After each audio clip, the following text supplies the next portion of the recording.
बिस्मिल्लाहिर्रहमानिर्रहीम। आज एक जानिब सुप्रीम कोर्ट ऑफ पाकिस्तान में एक 5 रुकनी बेंच उन दरख्वास्तों की समाअत कर रहा है जिसमें पंजाब में इलेक्शंस को मौखर करने के फैसले को चैलेंज किया गया है। तो दूसरी जानिब जस्टिस सैयद मंसूर अली शाह और जस्टिस जमाल खान मंदुखैल की जानिब से उनके उस हुक्मनामे की तफसीली वजूहात भी आ गई हैं जो उन्होंने इसी मामले से मुताल्लिक़ केस में हुक्मनामा जारी किया था जब पिछली दफ़ा इसकी समाअत हो रही थी। तो आज उस हुक्मनामे की तफसीली वजूहात उन्होंने जारी की हैं। याद होगा कि इस मामले की समाअत के लिए chief justice of Pakistan justice Umar Ata Bandial ने एक 9 रुकनी बेंच तश्कील दिया था जिसमें जस्टिस यहया अफरीदी और जस्टिस अतहर मिनल्लाह भी शामिल थे। लेकिन और उनके अलावा जस्टिस एजाजुल एहसन और जस्टिस मज़ाहिर अकबर नकवी भी शामिल थे। उन दो जजेस पर एतराज़ किया गया, मामला आगे बढ़ा तो उन्होंने ख़ुद को रिक्यूज़ किया यानी बेंच से अलग किया और जो दो जजेस थे जस्टिस यहया अफरीदी और जस्टिस अतहर मिनल्लाह, तो उन दो जज साहिबान ने इस राय का इजहार किया कि इस मामले में सू मोटो नहीं लेना चाहिए था और ये कि ये मेंटेनेबल नहीं है। उसके बाद चीफ जस्टिस ऑफ पाकिस्तान ने 5 रुकनी बेंच तश्कील दिया था और उसमें जस्टिस सैयद मंसूर अली शाह और जस्टिस जमाल मंदुखैल ने इख्तिलाफी नोट लिखा था। उसकी तफसीली वजूहात आज जारी की गई हैं। उस वक्त भी बाज़ लोगों ने यह सवाल उठाया था कि ये जो 5 रुकनी बेंच तकसीम हो गया है 3-2 में, तो असल में ये 5 रुकनी बेंच नहीं है बल्कि 7 रुकनी बेंच था। जस्टिस एजाजुल एहसन और जस्टिस मज़ाहिर अकबर नकवी के जाने के बाद 7 जजेस बाकी बचे थे। जस्टिस यहया अफरीदी और जस्टिस अतहर मिनल्लाह ने तो यूँ कहें कि उन दरख्वास्तों को सिरे से मुस्तरद कर दिया था और जस्टिस जमाल मंदुखैल और जस्टिस मंसूर अली शाह ने बेंच में शामिल रहकर अपना इख्तिलाफी नोट लिखा। तो इस तरह गोया 4 जजेस दूसरी जानिब हो गए थे और चीफ जस्टिस और उनके साथ 2 जजेस दूसरी जानिब रह गए थे। तो ये 3-2 का मसला नहीं था बल्कि 4-3 का मसला था और इसमें चीफ जस्टिस अक्सरियत में नहीं थे बल्कि अक़लियत में थे। ये बात उन दिनों भी कही गई थी और मैंने इस पर 1 मार्च को एक पोस्ट लिखी थी फेसबुक पर, वही मैं यहाँ पढ़ के सुना देता हूँ। मैंने इसमें जो बातें नोट की थी, एक उसमें ये बात नोट की थी कि जस्टिस यहया अफरीदी ने अपने 23 फरवरी के नोट में 3 दरख्वास्तों को मुस्तरद करने का जिक्र किया है। हालांकि दरख्वास्तें तो असल में 2 थीं और एक सुओ मोटो प्रोसीडिंग थी। खैर इसको अगर आप कहें कि ये गलती से 3 लिखा गया है तो इससे आगे बढ़िए। अगला सवाल ये है कि अगले पैरा में जस्टिस यहया अफरीदी चीफ जस्टिस पर मामला छोड़ देते हैं कि वही फैसला कर लें कि जस्टिस यहया अफरीदी को बेंच में रखा जाए या ना रखा जाए। अगर वो पहले ही दरखास्तों को मुस्तरद कर चुके तो उनकी हद तक तो बात खत्म हो गई। उसके बाद उनको बेंच में रखने या ना रखने का मामला वो खुद क्यों चीफ जस्टिस के हवाले कर रहे हैं।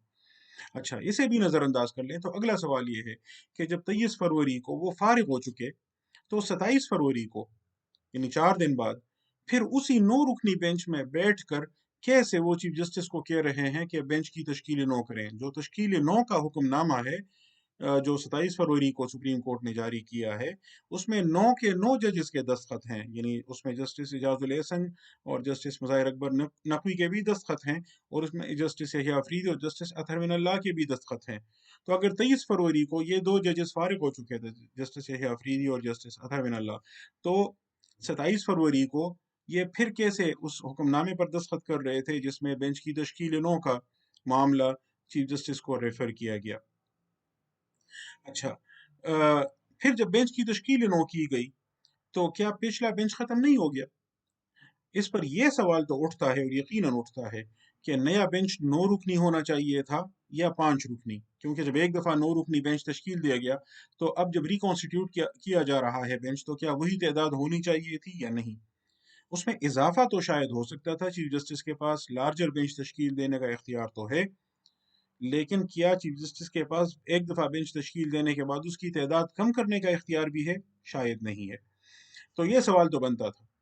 लेकिन इसके बाद आप जस्टिस मंसूर अली शाह और जस्टिस मंदुखैल के नोट पर आइए, तो अगर उनका ख्याल ये था कि पिछले 2 जजेस का फैसला यानी यहया अफरीदी और اطہر من اللہ کا فیصلہ اگر بھی فیلڈ میں ہے اور وہ اسی کے ساتھ اتفاق کر رہے ہیں، تو ان دو ججز جسٹس منصور علی شاہ اور جسٹس مندو خیل کو اس صورت میں صراحت کے ساتھ یہ کہنا چاہیے تھا کہ اکثریت ان کے پاس ہے، نہ کہ چیف جسٹس کے پاس۔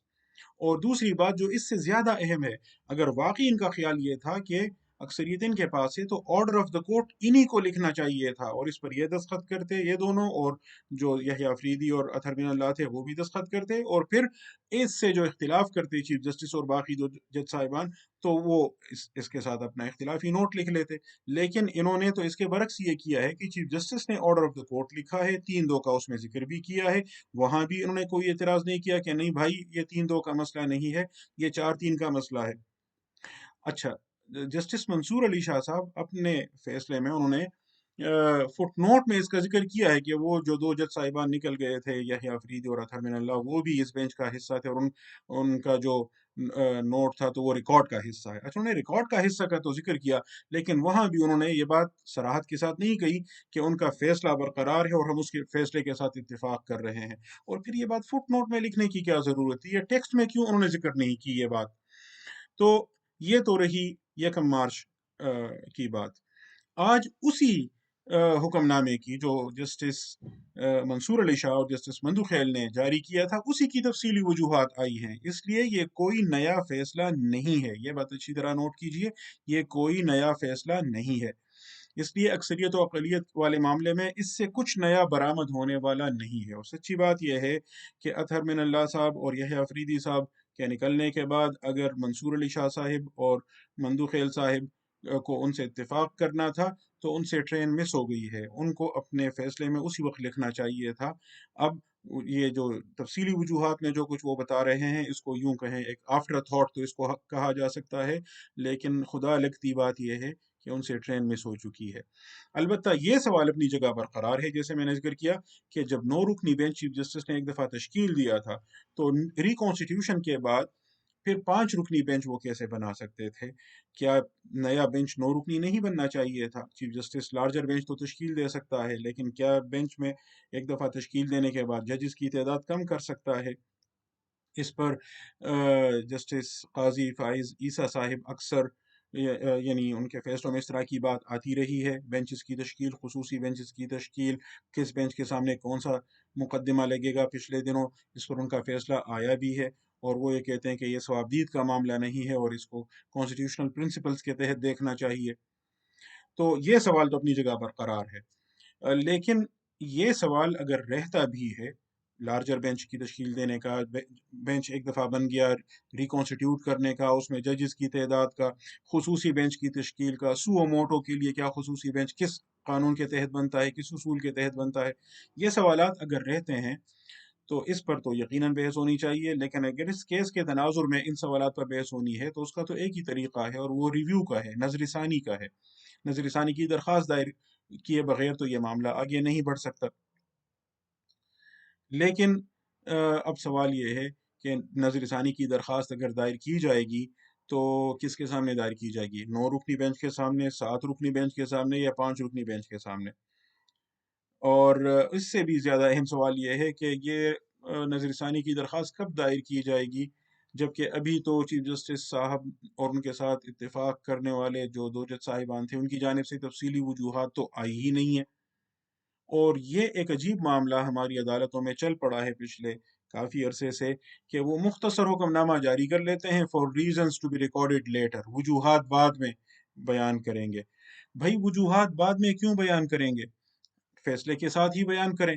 اور بعض اوقات تو ایسا بھی ہوا ہے، جو سابق چیف جسٹس آف پاکستان تھے افتخار محمد چودھری صاحب، کہ انہوں نے حکم نامہ تو جاری کیا، تفصیلی وجوہات بعد میں دیں گے، بعد میں تفصیلی وجوہات دینے کا موقع ہی نہیں آیا، کیونکہ بیچ میں ان کو 2 سال کے لیے عہدے سے ہٹایا بھی گیا تھا اور وہ لمبی جد و جہد کے بعد واپس آئے، تو ایسا بھی ہوا ہے۔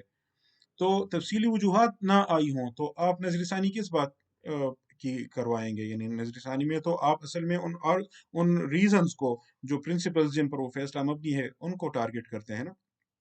اس لیے اس سوال پر بھی غور کی ضرورت ہے کہ یہ جو روایت چل پڑی ہے کہ مختصر حکم نامہ جاری کر لیں گے، تفصیلی وجوہات بعد میں آئیں گی، یہ اس کی کیا آئینی بنیاد ہے؟ آئین میں، قانون میں اس کی کیا दलील है और क्या इसका जवाज़ है।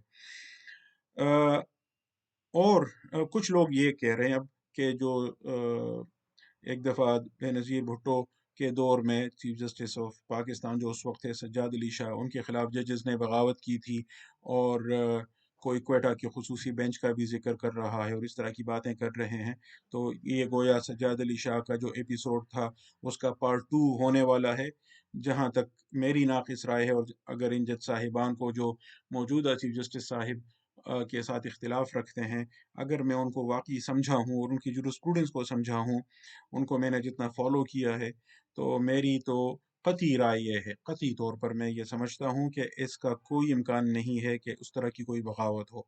इन जज साहिबान का जो मौक़िफ़ है, उससे आपको इत्तेफ़ाक हो या इख्तिलाफ़, लेकिन इनका मौक़िफ़ उसूली है और वो आईन और क़ानून के हुदूद के अंदर रहते हुए अपनी बात करने के क़ाइल हैं। वो उस तरह का मामला नहीं करेंगे जिस तरह सज्जाद अली शाह के मामले में एक दफ़ा पाकिस्तान में हुआ है। अल्लाह ताला पाकिस्तान पर और अहले पाकिस्तान पर रहम करे।